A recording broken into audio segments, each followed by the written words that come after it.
We're getting a hold of a static array of movies and then rendering it into a component as we iterate over an array. What we'd like to be able to do actually is go fetch data from some remote server, right? We already have a URL that we can use from the example we looked at earlier. Let's see. It's the OMDB example that we looked at. There it is. Right? We like to be able to do this query right here, right? But from our React component. So let's copy that.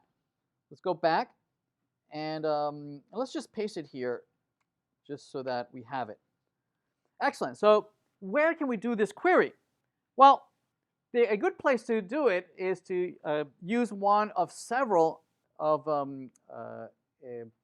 lifecycle methods, right? That React uses to notify the component, where in the lifecycle are you in? When are you when you are about to be rendered, when you're about to be removed, right? There's a lot of just like a class has a constructor, might have a destructor, might have different lifecycle functions that the operating system calls, right, at different portions of an object's lifecycle. Same thing here. We have a couple of functions that are called at different times of the lifecycle of this component. So a good place to put it is in what it's called the component did mount. Component did mount is a method that the infrastructure calls right when you are about to be rendered, right, in the user interface, right? So this is a good time to say, oh, what data do I need to render myself, right? And it's a good place to change the state. And it says, oh, well, what is my initial state, right, to compute these things.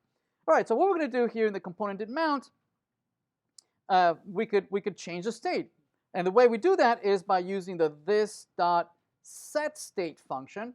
We never do this. We never say this.state and then equal some object. We never do that, right?